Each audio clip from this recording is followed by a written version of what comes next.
Quando a ovelha estava atordoada, né, ela mesma não podia se salvar, porque ela não conseguia tirar aquilo de dentro dela. Então o pastor ia lá, derramava algo dentro, colocava lá uma cinza lá, colocava lá uma fumaça dentro do ouvido dela, para aquela larva ficar atordoada lá dentro e sair fora da ovelha dela, da orelha dela. Irmãos, se você não tiver uma cobertura, se você não tiver sujeita a um pastor, a um óleo, a palavra, se você não tiver sujeita à comunhão com o Senhor, você é uma, como se diz? Meu Deus, fugiu a palavra agora. Você é uma vítima. Você é uma vítima. Você é uma presa fácil nas mãos do inimigo. Então, é um tempo de vigilância dobrada. O tempo que nós estamos passando é um tempo de muita consagração do mundo das trevas. Eles estão se consagrando. Muitas crianças que desaparecem todos os dias são sequestradas para fazer rituais satânicos de bruxaria, de macumbaria. Isso é real, isso acontece agora, isso acontece todos os dias. A gente às vezes não crê que o mundo espiritual está trabalhando, a gente não crê que o mundo das trevas está trabalhando, a gente não crê nisso. A igreja deve estar posicionada contra as trevas. Contra as trevas. Irmãos, como isso é importante. E como a palavra de Deus nos blinda. Eu vou falar uma coisa para vocês, já que tem a ver com a aula. Você ora e você fala assim: Ah, Senhor, venha sobre mim o capacete da salvação, a couraça, e venha sobre mim todo o escudo, e me proteja, e venha. Não, não, não. Está errada a oração. Não adianta você orar pedindo escudo, se você anda mentindo. Não adianta você pedir uma couraça da justiça se você é injusto. Não peça isso. Se comporte justamente. Ande na verdade. Que essas coisas virão sobre você. Aí você faz aquela oração ungida, pensando assim, Deus vai me atender. Pai, e todo escudo eu tomo para mim. Não, o escudo é de Deus e ele não vai te dar o escudo dele. O escudo de Efésios 6, que todo mundo ora, né? E o escudo da fé, coisa que é bonita, todo mundo prega, ele não vai vir. O escudo não vai vir sobre você se você se comporta. Naquele Efésios 6 tem alguns princípios. Primeiro princípio, honrar a Deus. Segundo princípio, honrar a seus pais. Terceiro princípio, honrar os seus senhores. Se você não honra seu Deus, se você não honra seus pais, se você não honra os senhores, que é os seus patrões, que é os seus líderes, que é os seus governantes, irmão, esquece esse negócio de coraça da justiça, esquece o capacete, esquece a sandália, esquece tudo, não vai vir nada. Você vai estar totalmente sujeito às flechas, aos dardos inflamados do inimigo. Tem oração que você faz que Deus olha para cima e fala assim: por que você está orando isso? Você tinha que viver a palavra, irmão, em vez disso. Mas vamos deixar isso para depois. Glória a Deus. Eu quero abrir com vocês aqui rapidamente Números capítulo 10. Abre aí na sua Bíblia, Números capítulo 10. Nós estamos falando ainda das trombetas, nós estamos na festa das trombetas. Eu vou abrir aqui para vocês. Vou abrir aqui com vocês. Primeiro eu vou mostrar para vocês aqui a imagem aqui, vocês podem abrir a Bíblia de vocês. Eu vou mostrar aqui a imagem para vocês. A imagem aqui.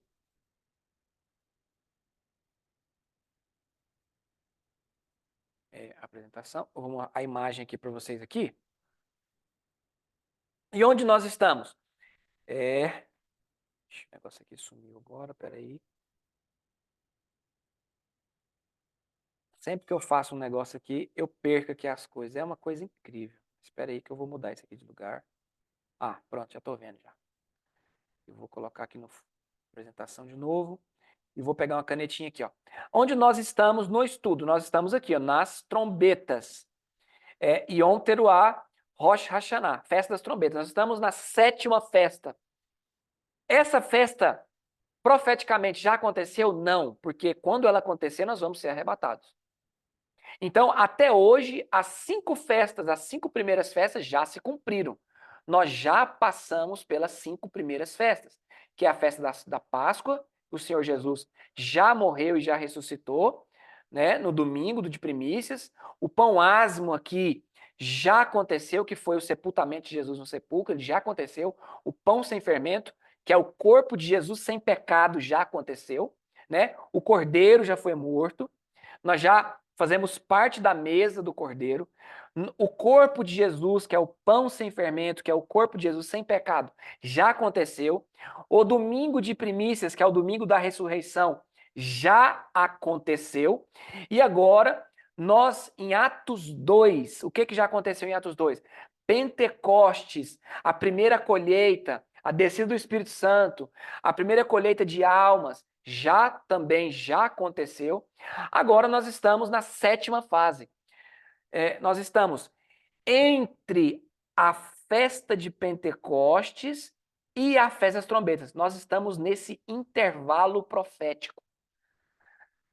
Então, nesse intervalo profético, as pessoas estão esperando o grão ficar pronto, nós estamos pregando, nós estamos aprendendo do noivo, nós estamos conhecendo mais sobre Jesus, nós estamos nos santificando, nós estamos lavando as nossas vestes no sangue do Cordeiro, nós estamos procurando viver uma vida em santidade, nós estamos procurando honrar nossas esposas, honrar os nossos pais, honrar os nossos líderes, estamos procurando ser uns bons pais, né? Nós estamos procurando atingir as esferas da sociedade, alcançar as escolas, fazer discípulos, alcançar as nações. Nós estamos nesse período. Então, o tempo que nós temos para isso é de Pentecostes até as trombetas. Quando as trombetas soarem, acabou o tempo. Zacarias capítulo 11, não precisa abrir, só estou citando o texto, você pode até anotar. Zacarias capítulo 11 vai falar que a vara da graça e da união, que é a vara da união e da graça, elas vão ser quebradas. O que significa isso? Significa que o tempo da graça vai acabar. E que a união é a primeira que já acabou. Não há união. Não há união. Haverá nos últimos dias um último fôlego da união. O que é a união? Quando todo o povo de Deus for um só. Assim como o profeta Ageu disse, assim como Esdras disse, né, o sacerdote Esdras, falou que o povo trabalhava como um só homem na construção, na edificação do templo. Esse tempo está começando agora.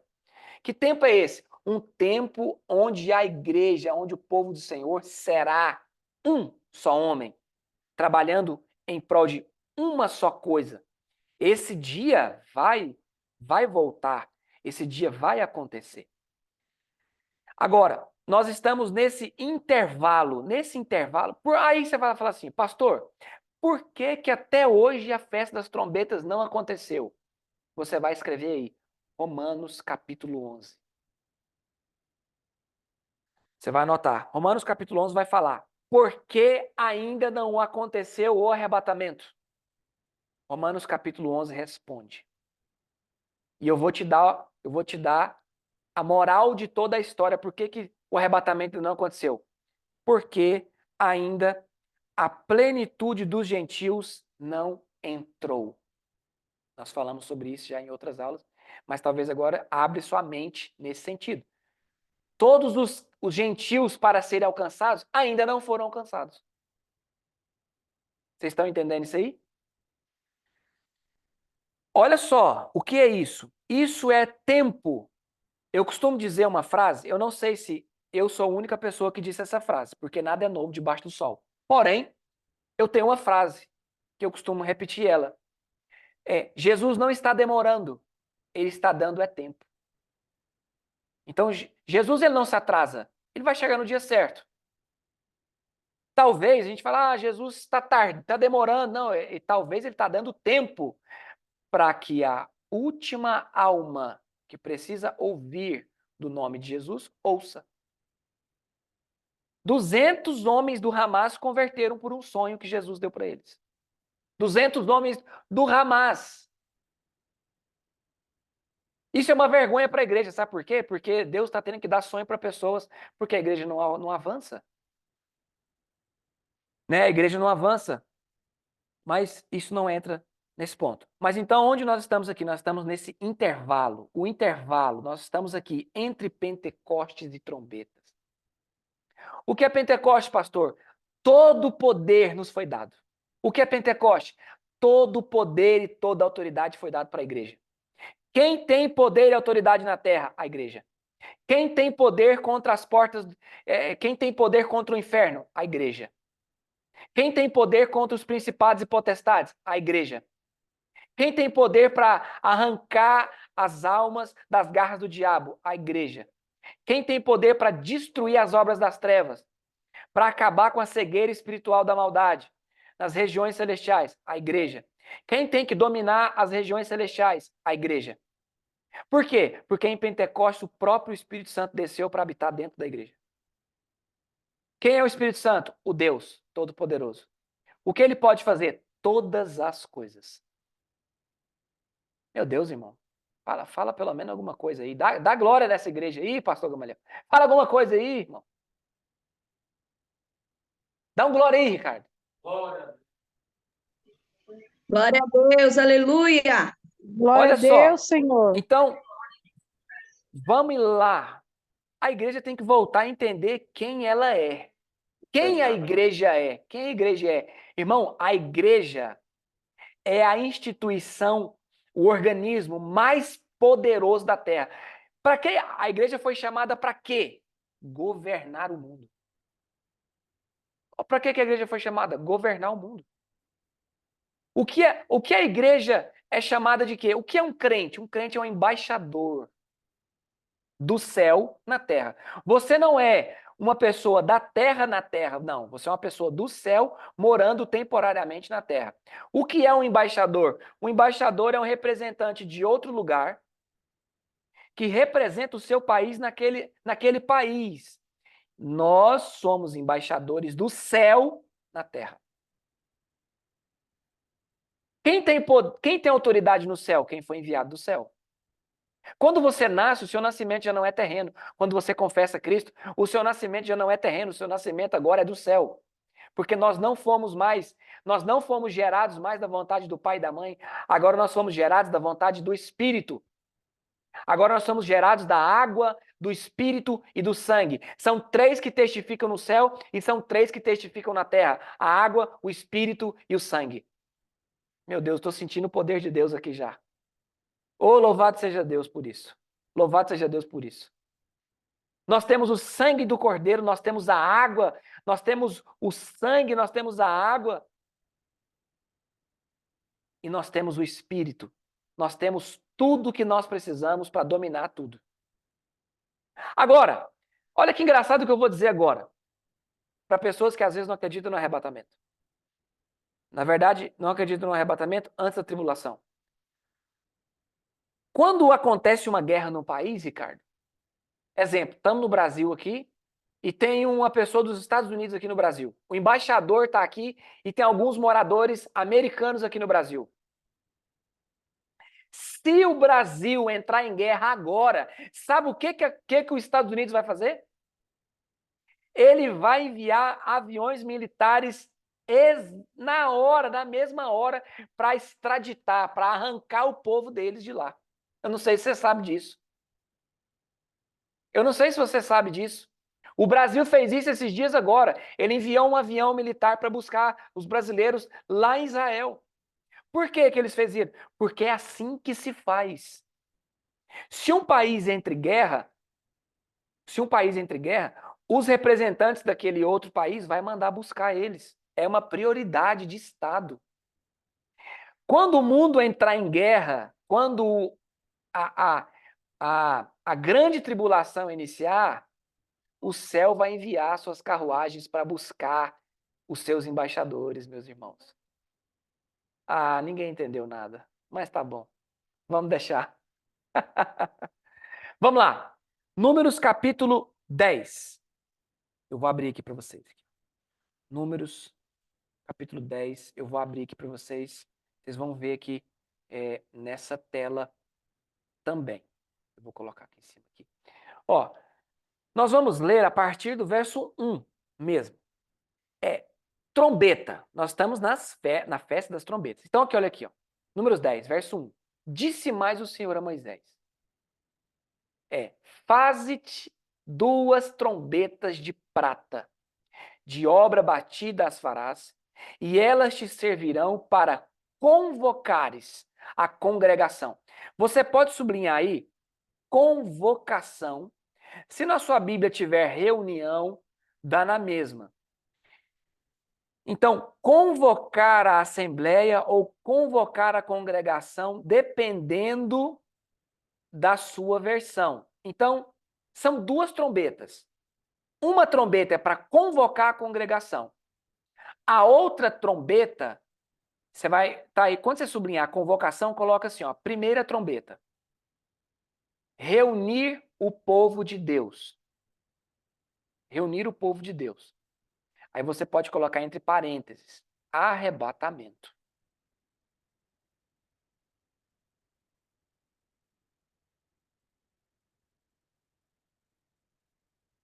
Arrebatamento.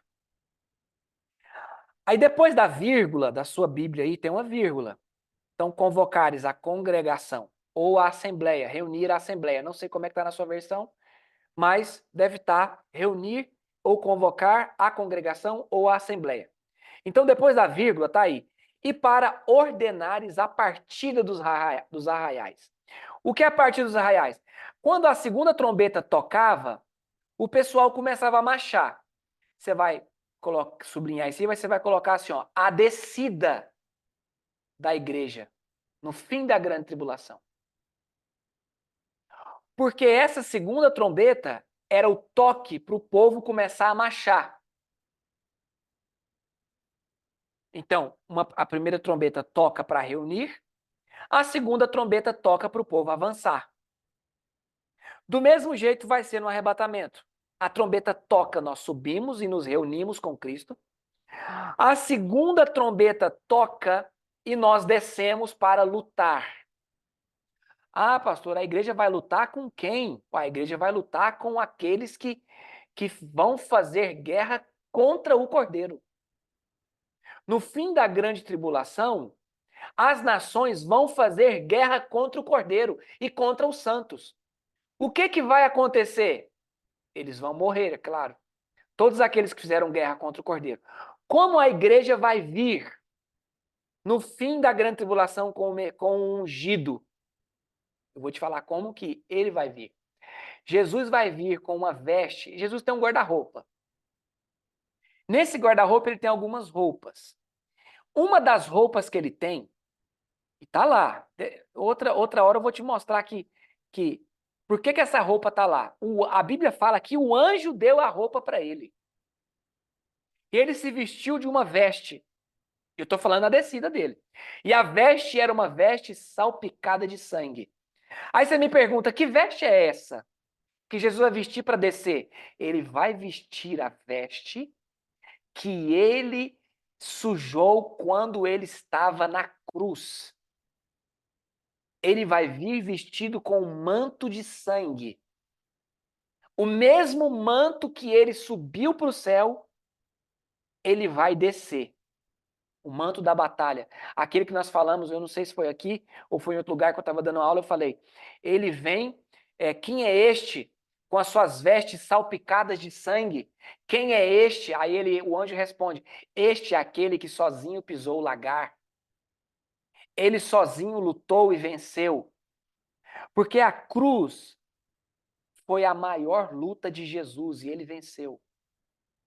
Quando ele vier, ele vai vir vestido dessa veste de sangue.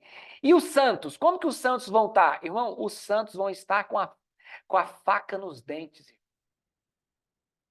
Eu não sei se você sabe o que significa Jeová Tsabaoth. Tsabaoth. Alguém já viu esse nome?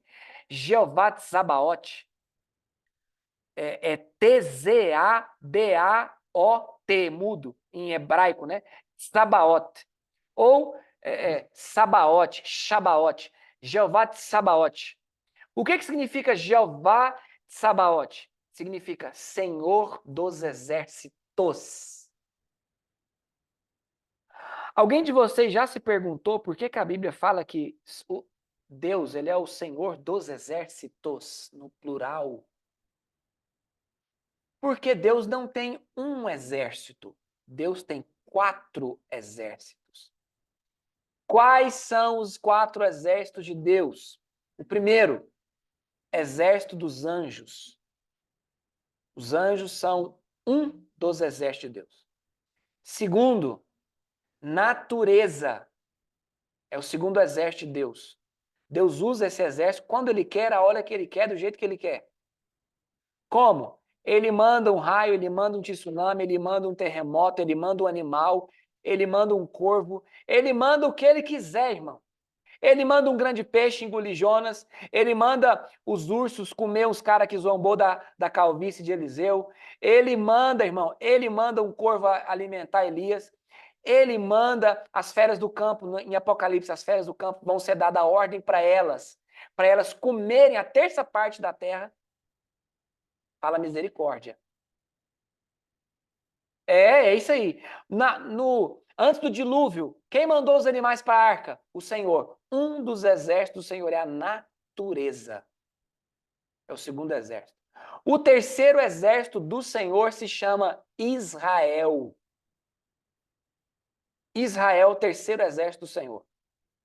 E é poderoso, porque o povo tenta lutar contra aquele exército e não vence. Aquele povo venceu tantas batalhas, irmão. Mais de 40 batalhas eles venceram. E o quarto e último exército, quem chuta? Ah, quem chuta? Quem chuta? Eu quero ver se alguém chuta qual é o quarto exército de Deus. A igreja. A igreja. A igreja. A igreja, irmão, ela foi chamada para militar, para avançar em batalha. Então, vamos lá. Quando Jesus descer, ele vai descer com os seus exércitos.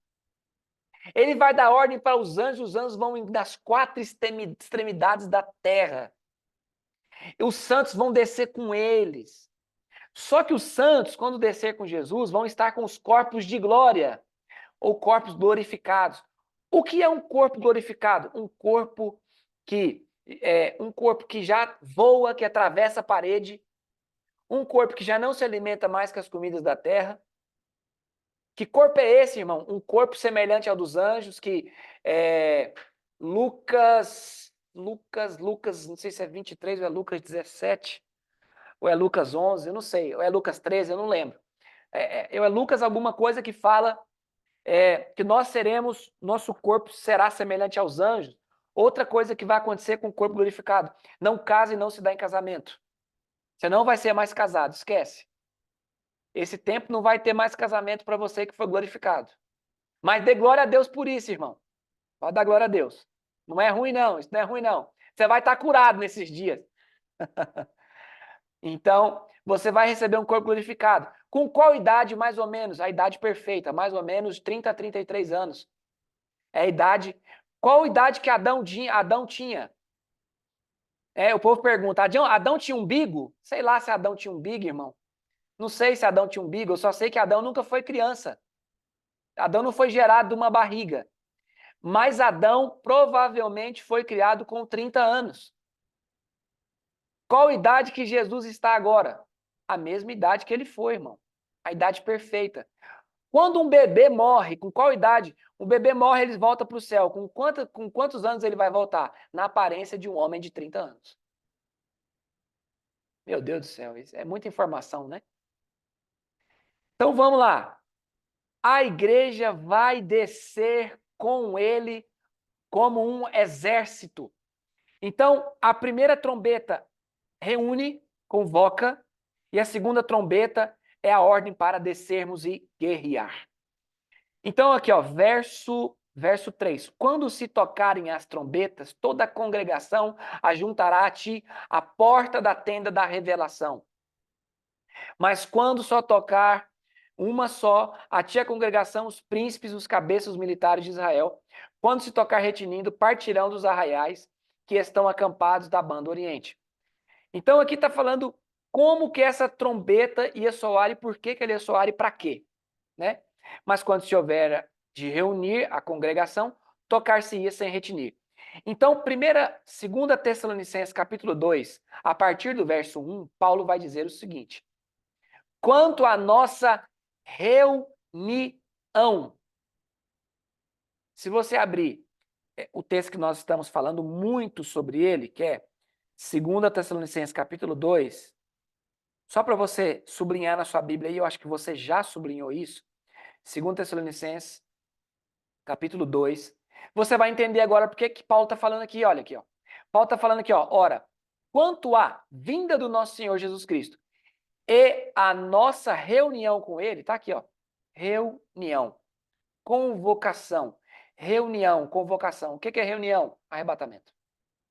Eu sei que você já deve ter sublinhado, isso na sua Bíblia. Então, o que Paulo está dizendo tem a ver com o números 10, tem a ver com a reunião, com a convocação. Ok? Vamos voltar aqui para o texto. Vou voltar aqui, na verdade, para o slide. Para esse slide aqui. Então, olha só para cá, irmãos. Deixa eu abaixar aqui. Olha só. Então, essa festa das trombetas, ela anuncia o arrebatamento. O arrebatamento. Logo depois, se você tiver pergunta sobre isso aqui, irmão, isso aqui gera milhares de perguntas. Se isso aqui gerar alguma pergunta dentro de você aí, você anote essa pergunta para a gente estar tentando, né, explicar isso aí. Algumas pessoas que creem no pós-tribulacionismo, o que é o pós-tribulacionismo? Crê que nós vamos passar pela grande tribulação. E depois que os 7 anos da tribulação acabar, Jesus vai e arrebata a igreja, nós subimos e descemos depois. Então, assim, algumas pessoas creem no pós-tribulacionismo e a grande maioria das pessoas creem no pré-tribulacionismo. O que é o pré-tribulacionismo? Crer que a igreja será arrebatada antes da grande tribulação. Então, o pré-tribulacionismo crê que a igreja não passará pela tribulação. Ok. Quando Jesus ele fala, assim como nos dias de Noé, ele está dando um exemplo que antes que descesse sobre toda a terra o dilúvio, Noé esteve guardado dentro da arca.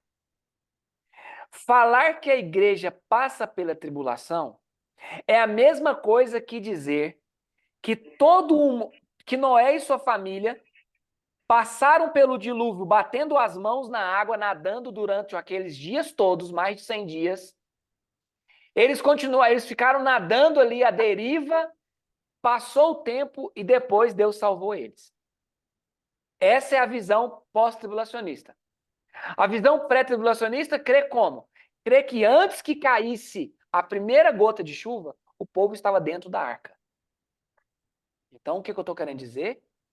Que quem falou isso não foi eu, foi o próprio Jesus. Jesus disse, assim como nos dias de Noé, assim como nos dias de Ló. Então, antes que caísse a primeira gota de chuva, Noé e sua família estavam dentro da arca, guardados. Antes que o fogo começasse a cair sobre Sodoma e Gomorra, Ló e sua família estavam fora da cidade. Então, antes que venha a grande tribulação, a família de Jesus, que é a igreja, está fora da terra. Tem alguém compreendendo isso aqui?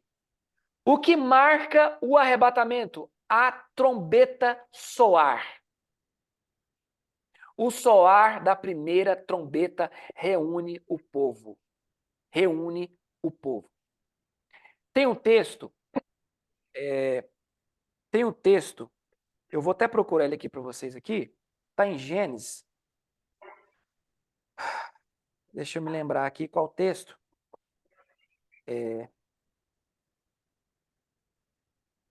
Só um minutinho que eu tô lembrando aqui, eu tô vendo aqui o texto.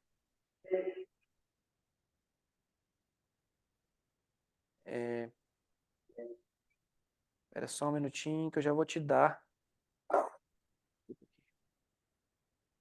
Meu pai. É o texto de Abraão que vai buscar ali Rebeca.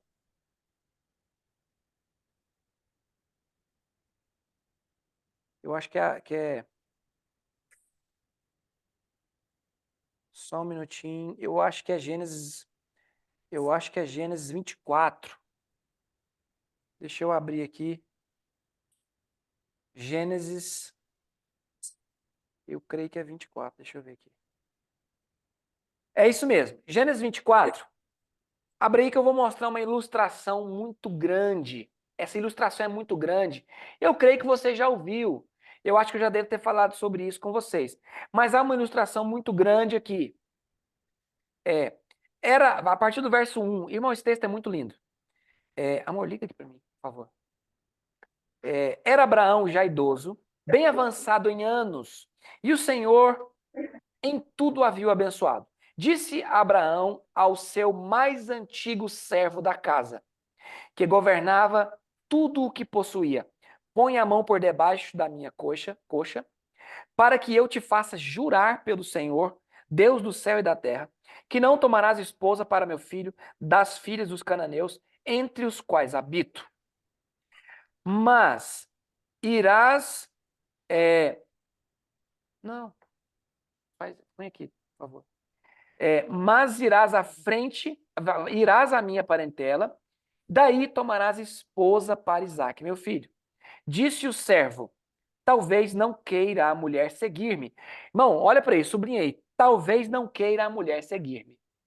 Olha que incrível isso aqui. Eu vou te dar essa ilustração, é muito forte. Está em Gênesis 24. Olha só. Verso 6. Respondeu-lhe Abraão: cautela, não faças voltar para lá, meu filho. Então, agora, olha só, verso 8. Caso a mulher não queira seguir-te, ficarás desobrigado do teu juramento. Entretanto, foi aqui, meu bem. Caso a mulher não queira seguir-te, ficará desobrigado do teu juramento. Entretanto, não levarás para lá, meu filho. Com isso, pôs o servo a mão por debaixo da coxa de Abraão, seu senhor, e jurou fazer segundo resolvido. Olha só, verso 10, isso aqui é muito importante. Por favor, presta atenção nisso. Tomou o servo 10 camelos. 10 camelos. Junto a um poço de água. À tarde, hora em que as moças saem a tirar água. E diz consigo, você já conhece a história aqui, eu vou resumir para a gente ganhar tempo. Presta atenção. Abraão, ele envia o servo mais velho que governava tudo. Quem é Abraão na história aqui? Numa visão profética. Abraão aqui é o tipo de Deus que manda o seu servo mais velho que governava tudo. Quem é o servo que governava tudo? O Espírito Santo. Para buscar uma noiva para seu filho Isaque. Quem é Isaque? Jesus. Quem é a noiva, no caso aqui? Rebeca. No nosso caso, a igreja. Olha que engraçado. Eliezer leva consigo 10 camelos. Sabe quantas virgens tem na parábola das virgens? Quantas? Quantas tem, irmãos? Alguém sabe quantas virgens tem na parábola das virgens? 10. Quantos camelos Eliezer leva? 10. Será que é coincidência? Não. É cristocidência. É 10 virgens, é 10 camelos. A outra coisa aqui que eu pedi para vocês sublinhar caso a mulher não queira seguir-te. O Eliezer corria o risco da mulher não querer ir com ele. O que isso te lembra? Te lembra que nem todo mundo que você vai convidar para se tornar noiva de Jesus vai aceitar o convite. Tem alguém entendendo isso aqui? Então você prega para uma pessoa, a pessoa não aceita o convite de se tornar noiva de Cristo. Isso é normal. Isso é normal. Pessoas não vão querer entrar para a família de Cristo. Não vão. Como Jesus contou aquela parábola também das bodas, que alguns que foram convidados para sentar na mesa de um rei não quiseram ir e disseram que estavam muito ocupados. Tem alguém ouvindo essa palavra, irmãos? Então, isso aqui é festa das trombetas. Quando o Espírito Santo foi lá e convocou ela, ela aceitou o convite. Agora, olha só que engraçado. Olha só que engraçado. Esse verso aqui que eu vou acabar de falar para você.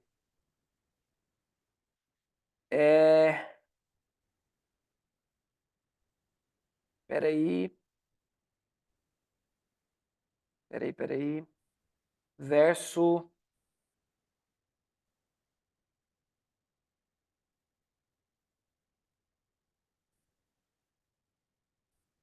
Deixa eu ver qual, porém. Olha aqui, verso 39, do mesmo capítulo, verso 39. Respondi ao meu senhor: talvez não queira a mulher seguir-me. Ela me disse: o Senhor, em cuja presença eu ando, enviará contigo seu. Ah, não, isso aqui é ele falando ainda. Desculpa, nesse texto ainda não.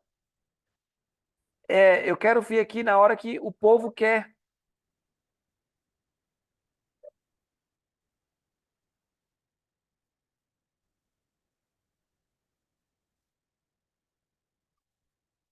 Peraí.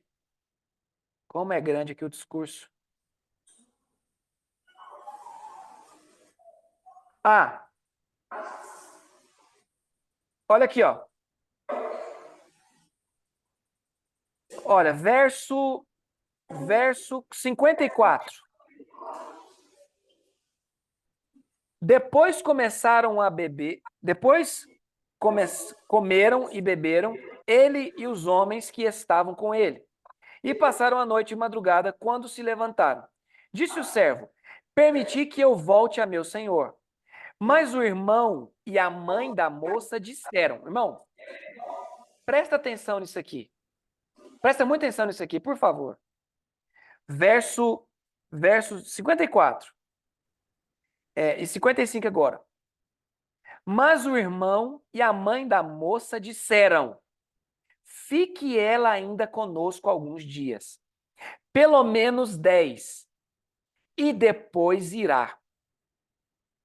Irmãos, não sei se você já entendeu esse texto, mas eu vou te explicar. Verso 56.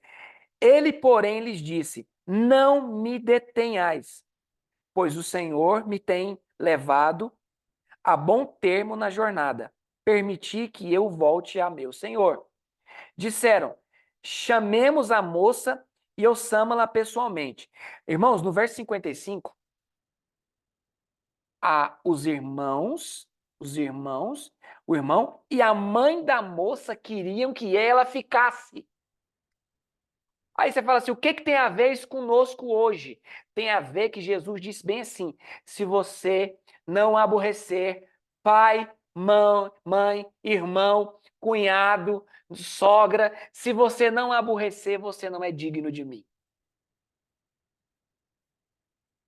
O que é isso? Que a família estava impedindo ela de ir com ele. Irmãos, muitas das vezes, infelizmente, talvez não de propósito,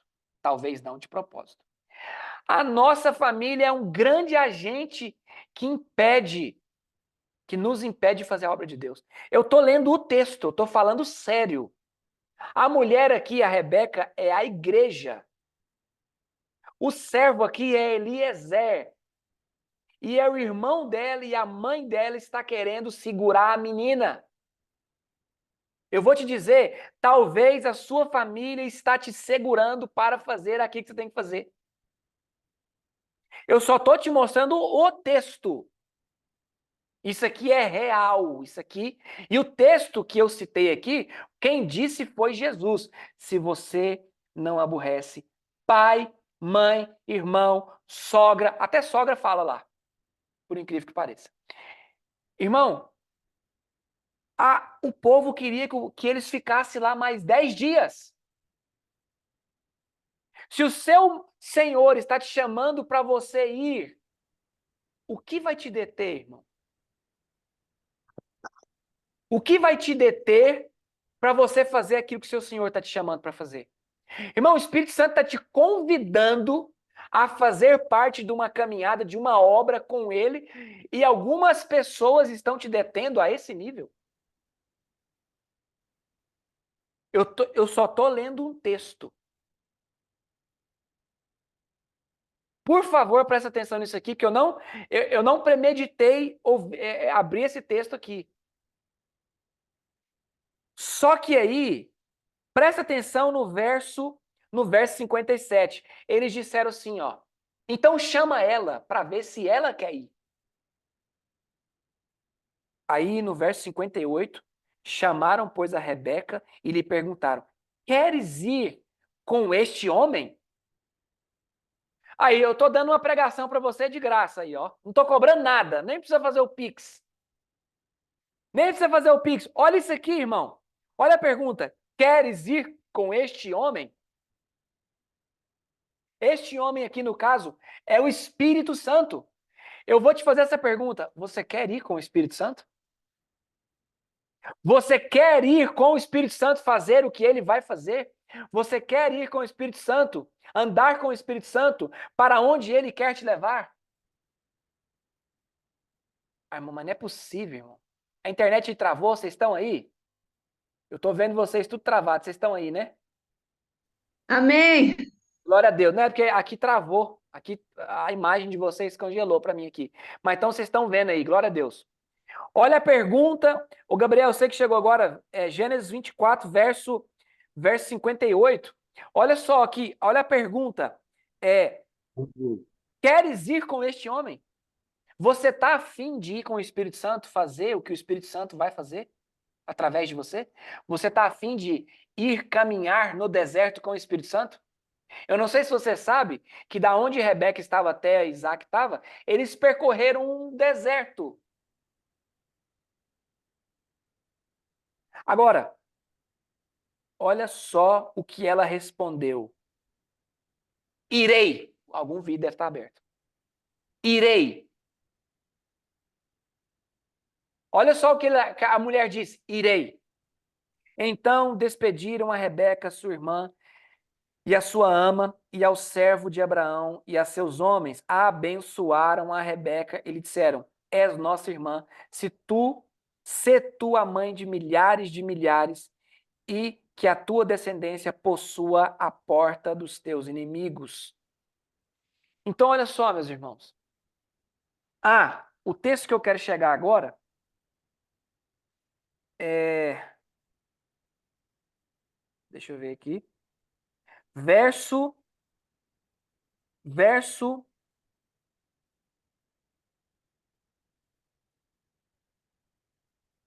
62.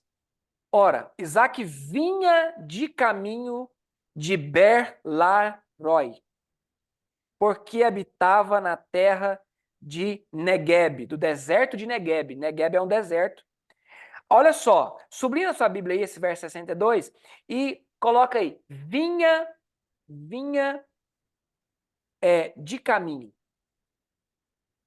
Isso aqui não está aqui não é um acaso, não é um acidente. Sublinha aí, vinha de caminho. Jesus, Jesus, já entreguei o mistério.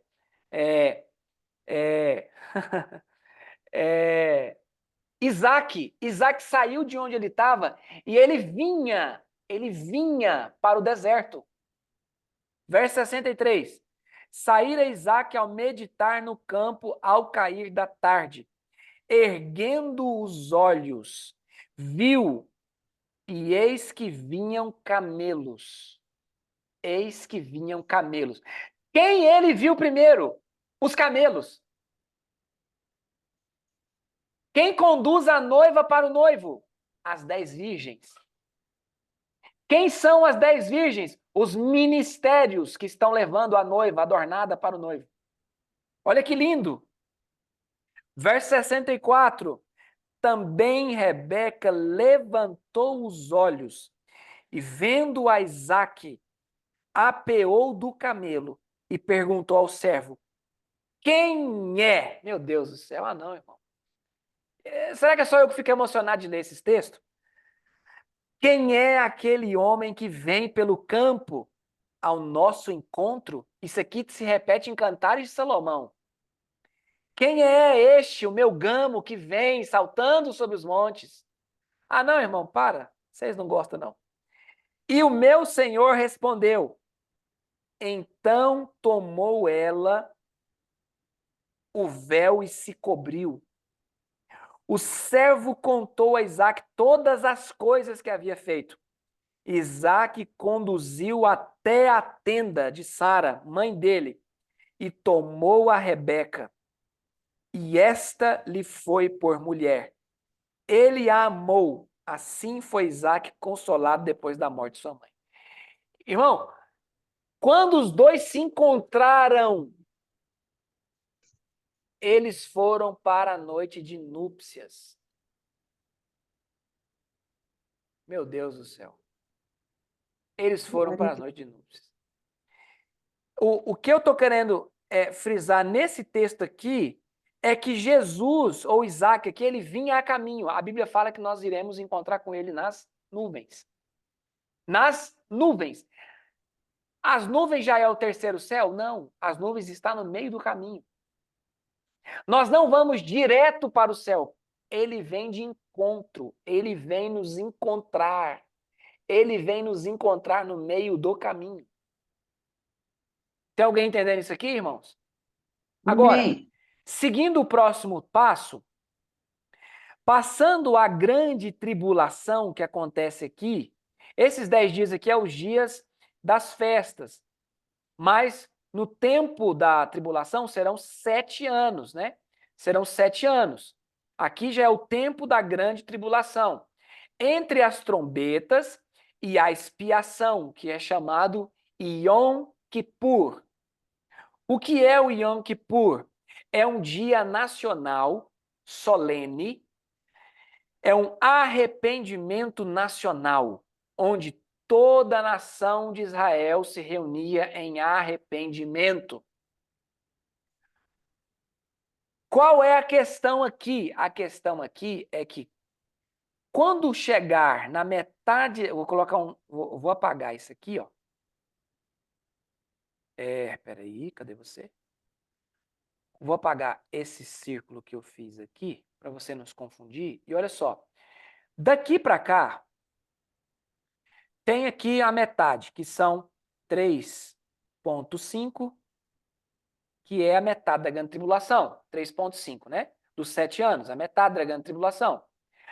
Aqui, Israel vai sofrer muito. Israel vai ser perseguida. E bem aqui o diabo desce, aqui na metade da grande tribulação, o diabo desce para a terra. E o dragão persegue a mulher. Você já leu lá em Apocalipse. A mulher lá de Apocalipse é Israel, a mulher que está com dores de parto, que está gerando. A mulher que gerou o filho. Quem é o filho? A mulher que gerou Cristo. Né? A nação que gerou Cristo é a mulher de Apocalipse, que está fugindo do dragão. É a mulher que gerou o Messias. Bem aqui ela vai ser perseguida e ela vai ser escondida em uma caverna. Bem aqui, Israel vai estar em dias de choro e pranto, ela vai estar escondida. Quando esse período de trevas passar para Israel, sabe o que vai acontecer? Eles vão lamentar e vão entender que eles mataram o Messias. Sabe o que vai acontecer quando eles entenderem isso? Eles vão se arrepender. Yom Kippur é uma festa que todos os anos acontece desde sempre. E nesse tempo, quando houver o arrebatamento, Israel vai passar por um arrependimento nacional, só que dessa vez legítimo. Só que dessa vez vai ser um arrependimento final, um arrependimento para expiação, para a remissão da nação inteira de Israel. Aí Romanos capítulo 11 vai dizer que em parte Israel está endurecida, até que entre a plenitude dos gentios. Então, como a plenitude dos gentios entrou e foi para o céu arrebatado bem aqui, ó. Olha a seta aqui, tá aqui a cidade, né? A nova Jerusalém.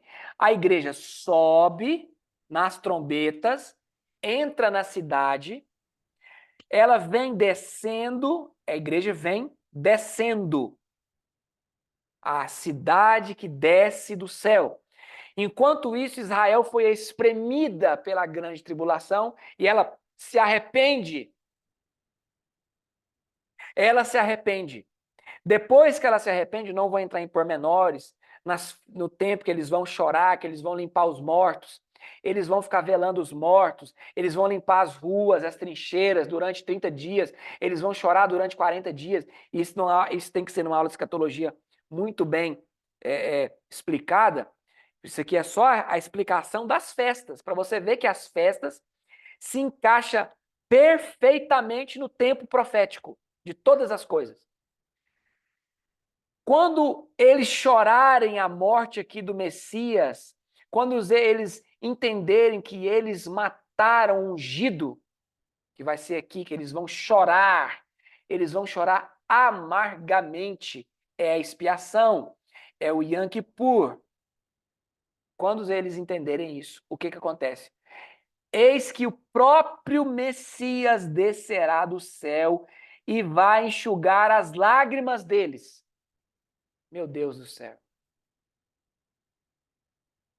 Eu só estou explicando aqui as festas, não é uma aula de escatologia, estou explicando só o cumprimento das festas. Eu sei que vocês estão entendendo que o meu propósito aqui é ensinar sobre o cumprimento das festas, o que as festas falam. As festas falam. Então, o que vai acontecer aqui? Depois dessa lavagem das ruas, depois de limpar a terra do grande caos, da grande batalha, aqui, ó, no fim aqui, acontece o Armagedon. Armagedon. O Armagedon. Aqui acontece no fim o Armagedon, que é Meguido, né? Armagedon, que é a festa, a festa não, desculpa, a batalha final, a batalha aqui. Aí o que acontece? Vai acontecer uma coisa. A sétima e última festa. Que festa é essa? O próprio Deus desce e vai entrar nas cabanas, vai entrar nos tabernáculos junto com toda a terra. Aqui, bem aqui, a festa dos tabernáculos. O que acontece na festa dos tabernáculos, meus irmãos?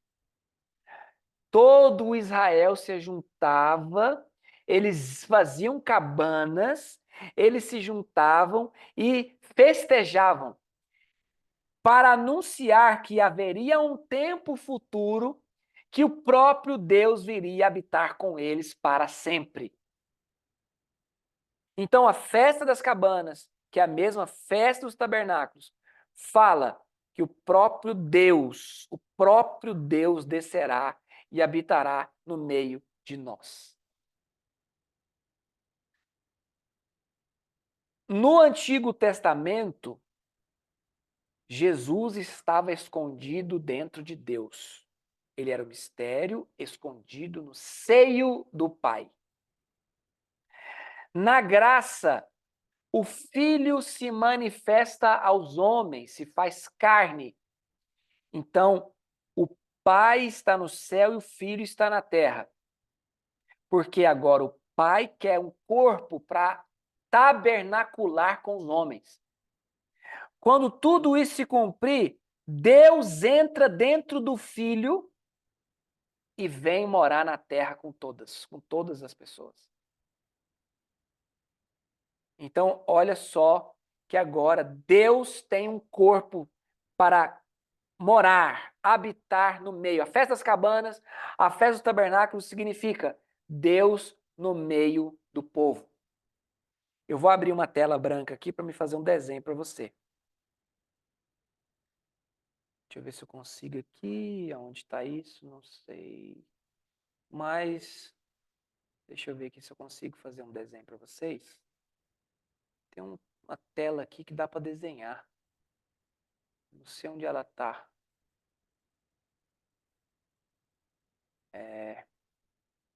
Vou fazer um desenho aqui rapidinho do que significa.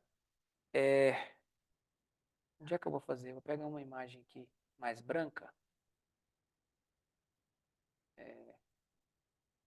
Onde é que eu pego uma imagem aqui? Cadê? Depois não. Pode ser essa aqui. Olha só aqui o que eu vou desenhar aqui para vocês para encerrar e eu abrir para perguntas aqui. Deixa eu apagar isso aqui. Alguém, todo mundo conhece a bandeira de Israel? Você tem um aí na igreja aí, pastor Gamaliel? Ah, parece que eu estou vendo um ali, né? Exatamente. A bandeira de Israel tem uma estrela. Algumas pessoas chamam essa estrela de estrela de Davi, né? Mas olha só, eu vou tentar desenhar aqui, não é fácil, mas eu vou tentar desenhar aqui com o mouse mesmo. Olha aqui a estrela. A estrela é assim, né? A estrela é assim. Eu vou tentar desenhar ela. A estrela é assim, a estrela de Davi. Agora, o que essa estrela significa? Qual mensagem essa estrela passa? Olha só que eu vou te mostrar o que essa estrela passa. Você vai anotar isso aqui, você vai ficar maravilhado. Eu creio, né? Se você ama a palavra, eu acho que você vai ficar maravilhado. Olha só o que eu vou desenhar aqui para você. A estrela de Davi está aqui. Agora, olha o que ela olha a mensagem que a estrela de Davi passa. Esse primeiro triângulo, você vai fazer um desenho e faz o desenho que é importante. Você vai colocar assim, ó, espírito do homem, vou colocar aqui EH, espírito do homem. Você vai colocar aqui corpo. Eu vou colocar só CO aqui, você termina aí, corpo e alma. Alma. Esse triângulo aqui, ó, de cima, é outro triângulo. Você vai colocar aqui, ó, Espírito de Deus, né? ED, Espírito de Deus, aí você coloca ED. Você vai colocar Pai. E você vai colocar de cá Filho. Se você já viu isso aqui em outro lugar, depois você me fala.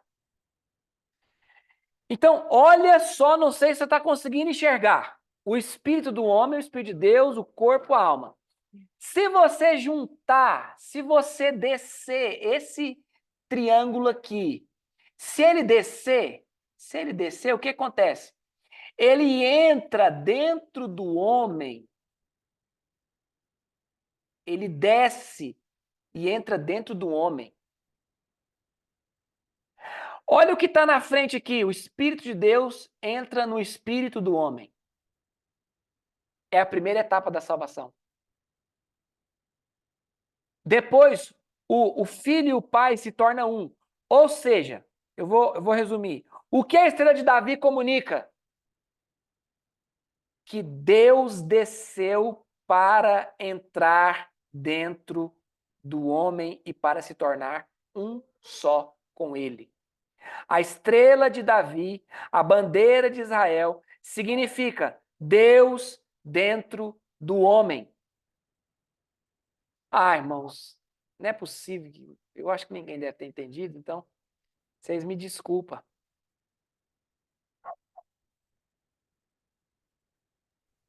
Glória a Deus, aleluia. Deu para entender isso aqui, irmã? O que significa a bandeira de Israel? Essa estrela? Deu para entender aí, igreja apacentar? Gabriel, Wagner, deu para entender aí? Deu, top demais, mano. Em uma aula mais aberta, você vê a sequência do Espírito de Deus entrando no homem, a glorificação do corpo por fim, a alma. Então, assim, o filho sendo gerado na alma, o pai glorificando o corpo. É um estudo grande, então não dá para falar tudo. Mas é Deus descendo e o homem subindo e se tornando um só. É um triângulo Dessa forma, descendo. eu tô Como? bom. Dessa forma é a primeira vez que eu tô vendo essa explicação. Amém. Então, a bandeira de Israel, essa estrela, significa, é uma promessa que Deus habitaria dentro do homem para sempre. Tem alguém entendendo isso aqui, meu irmão? Eu vou parar por aqui. Eu preciso de perguntas. Preciso de perguntas. dentro daquilo que nós falamos, se possível, né? Se não for possível, não sei, mas se for possível, dentro daquilo que nós falamos, era muito interessante ser, né?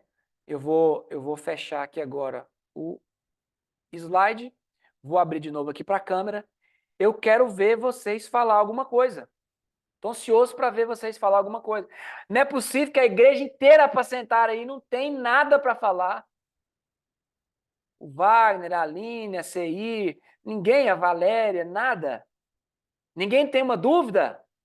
Ou vocês têm medo de fazer pergunta? Irmão, Jesus, ele fazia pergunta. Quem já ensinou que Jesus ensinava no templo? Quando ele tinha 12 anos, quando ele ficou perdido lá para trás. Quem já ensinou isso na igreja? Quem já falou? Ah, se entrega, irmão. Quem já falou, ah, Jesus, ele era tão sábio que ele ensinava no templo quando ele tinha 12 anos. Quem já... Ah, irmão, se entrega, para falar a verdade.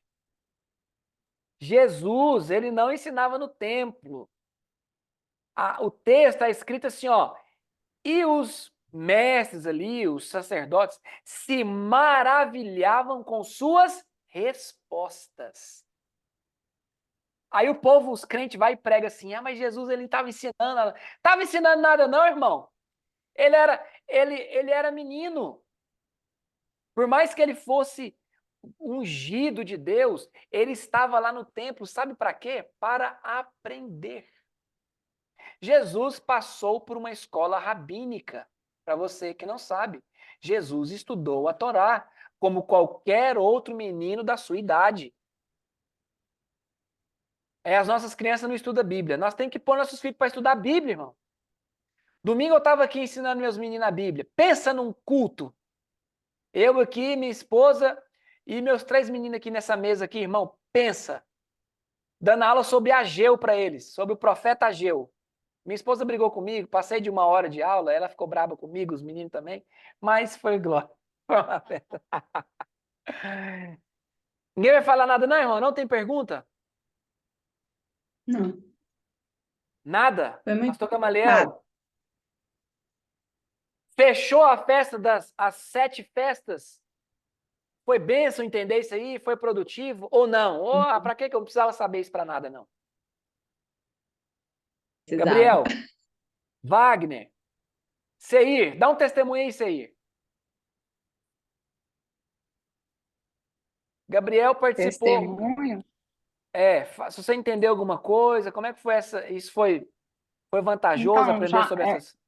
essas aulas aí já complementa aquela que a gente tinha feito, né? E eu fui só relembrando aquelas lá falou isso tudo. Glória a Deus. Eu só queria saber uma coisa, que eu acho que não está nem aí no contexto, mas por que que a palavra não pode ser revelada a todos, se é para todos ser salvo? Por que que a palavra não pode ser revelada para todos? Porque Mas a ele fala palavra é assim, revelada. sim, ele Fala aí. fala assim, Completa ó, aí. eu falo em parábolas para que eles não entendam e se arrependam. Aí eu falei, mas não é para todo mundo se arrepender? Por que que tem uns que não pode entender? Justifica. Bora. Olha aí que pergunta boa, hein, pastor Gamaliel? Hein, irmã Michele? Olha que legal. Jesus pregava em Hum, parábola de propósito para as pessoas não entender. Claro que sim. uhum.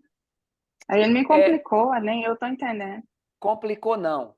A parábola, ela Hum, serve como um filtro natural para separar multidão de discípulos. Se eu fosse você, eu anotava isso. hum. Sim. Então, a parábola, ela nada mais, nada menos. Hum, Olha que engraçado. Os discípulos de Jesus não entendiam as parábolas. Então, não é que uhum, eles eram menos inteligentes do que os outros.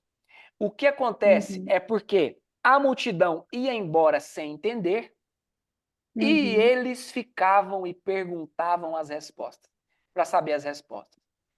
Então, o que diferencia Jesus pregava em hum, parábolas para ali naturalmente acontecer um filtro, quem quer e hum, quem não quer.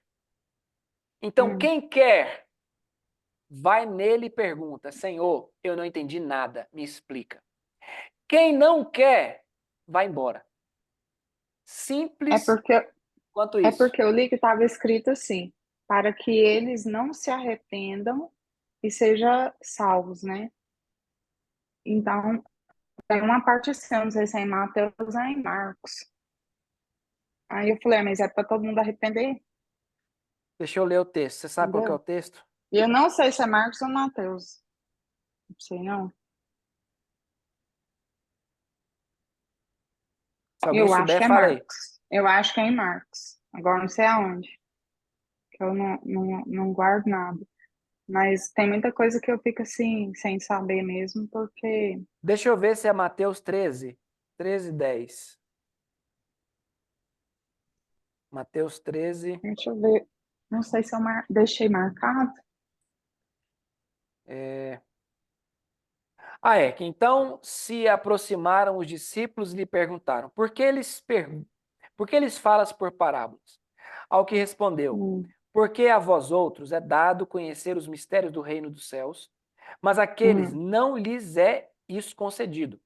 Pois ao que hum, tem, se lhe será, é, se lhe dará e terá em abundância. Mas ao que não tem, até o que não tem lhe será tirado. Por Qual isso, capítulo que é? capítulo 13 de Mateus, verso Então, 10. então eu tô achando que Diz- é em Marcos. Deixa eu ver aqui, mas porque está é, escrito mas bem ele, desse os jeito, dois, para que eles não entendam. mas os dois são sinóticos, né? O que você não entende É. em Marcos, você lê em Mateus, ele acaba de dar um entendimento. Porque Marcos viu por um ângulo e Mateus viu por outro. Marcos, ele não foi um evangelista ocular de Jesus, né? Então, Marcos, ele Uhum, ouviu de Jesus e escreveu. Já Mateus foi um evangelista ocular, então ele estava presente, porque Mateus, ele era um dos 12. Marcos, não, ok? hum, Marcos, ele foi um discípulo de Pedro que pós Jesus ele escreveu. Então Marcos ele escreve relatos do que ouviu e Mateus escreve relatos do que viu. Então, o que você não entende que Mateus disse, você lê Marcos. O que você não entendeu de Marcos, você entende com Lucas. E assim, são 4 pontos de vista diferentes sobre a mesma pessoa. Os 4 viram o mesmo Jesus, só que de ângulos diferentes. Ok? Então, aquilo que você não entendeu lendo Marcos, você entende lendo Mateus. Boa? hum. Então, mas o que foi semeado, é isso que ele está dizendo. É que é uma seleção natural, porque depois que Jesus pregou aqui em parábolas, os próprios discípulos perguntaram para ele a resposta e ele. Aqui, ó, verso 34. Todas estas coisas disse Jesus às multidões por parábolas, e sem parábolas nada lhes dizia, para que se cumprisse o que foi dito por intermédio do profeta. Abrirei em parábolas a minha boca, publicarei coisas ocultas desde a criação do mundo. Então ele está dizendo aqui uma explicação por que ele prega em parábola, para cumprir uma profecia. Viu aí? Marca esse texto aí, isso aí. Verso 34. Sim, Aí, no verso 36, ele fala assim, ó, então despedindo as multidões, então as multidões foram embora. Foi Jesus para casa. Chegando-se a ele, os seus discípulos disseram: explica-nos a parábola do joio do campo. É para isso que ele pregava em parábolas. Para cumprir a profecia, porque aquele povo não queria Jesus de verdade. Como nos nossos dias de hoje também pessoas não querem Jesus. Alguns pregadores pregam por parábolas ainda. Posso Eu comentar pode. na verdade, eu li um comentário da minha Bíblia que fala a respeito disso, achei muito interessante, que fala que as parábolas tinha dois propósitos, né? O primeiro Hum, propósito é revelar a verdade àqueles que estavam ensinados a ouvir e crer, e o segundo é dar a verdade daqueles que voluntariamente rejeitavam a verdade em virtude de seu coração endurecido. entendi. Entendi o comentário. Tava muito ruim sua internet está muito fraca, mas nós entendemos aqui, eu entendi. E o ponto é o mesmo. Alguns que não queriam e uns queriam. Os que queriam buscavam entendimento. Os que não queriam iam para casa sem entendimento e continuavam sem entendimento. Amém, igreja? Sem Irmã, dizer que é muito importante a gente comentar isso na igreja, porque muitos irmãos que congregam ouvem a pregação, não entendem, não questionam e pensam que só de estar lá ouvindo, eles já estão salvos. não entendeu, não adianta nada. Então, Se não entendeu, não adianta nada. Então, meus irmãos, eu quero orar com vocês, quero agradecer vocês por ter participado. A internet do pastor Gamaliel também deve ter caído, o Gabriel falou que a dele também está muito ruim. Mas, amém. Eu conto com a oração de vocês, né? Eu vou viajar às 8h45 da manhã de quinta. Queria muito que vocês pudessem estar orando por mim, pela minha viagem, ao longo desses dias, para o Senhor cumpra lá o que Ele quer, que Ele abra as portas lá para a documentação, que é muito importante. Eu não estou pegando a documentação ali para propósito de morar ali na Europa para viver lá, para ganhar dinheiro lá. Não. O meu propósito é portas mais abertas para as nações. Eu não vou lá por outro motivo a não ser esse. Então, eu peço a oração de cada um de vocês para esse propósito. Vou lá resolver documentação, vou lá resolver outras situações, vou visitar outros pastores, várias igrejas lá. Se tudo der certo, já está tudo organizado para mim ir para a Itália. Eu vou estar indo lá em Roma e numa cidade que chama Pescara, que nós temos um parceiro da MCM lá. Pescara, desculpa, eu sempre erro o nome lá. Chama Pescara a cidade lá. Vou lá, vou pisar na terra lá. O Senhor me deu uma direção para mim ir na Itália, me deu uma direção para mim ir na Turquia. Eu vou estar indo lá e peço as suas orações, em nome de Jesus, estejam orando, estejam intercedendo, para que o Senhor faça lá através de nós pela misericórdia dele. Amém? Vamos estar orando amém. em nome de Jesus. Se você tiver alguma questão, alguma coisa, quiser conversar, irmão, estou aberto no WhatsApp, pode estar entrando em contato, tá bom? Senhor Jesus, te agradecemos por essa aula, por essa palavra que nós falamos de ti, nós usamos a tua palavra, nós usamos do teu espírito, da tua presença gloriosa, da unção que vem sobre nós. Pai, obrigado. Que essa palavra nos alegre, que essa palavra nos fortaleça, que essa palavra, Senhor, nos direcione, que essa palavra nos acione para esses últimos dias, que esta palavra, Senhor, nos envie, que essa palavra nos dê bom ânimo para continuar batalhando pela promessa que o Senhor tem nos feito. Pai, guarda as nossas vidas. Guarda cada um de nós em segurança. Livra-nos do mal. Livra-nos dos intentos do maligno que tem nos afrontado nesses últimos dias. Guarda cada filho, cada filha, cada pai, cada mãe. Guarda cada família. Guarda-nos em nome de Jesus, Senhor. Seja conosco até que venha, porque as tuas palavras são firmes, tuas palavras são fiéis, e tu cumprirás todas elas. Até o tio, até a vírgula, o Senhor cumprirá.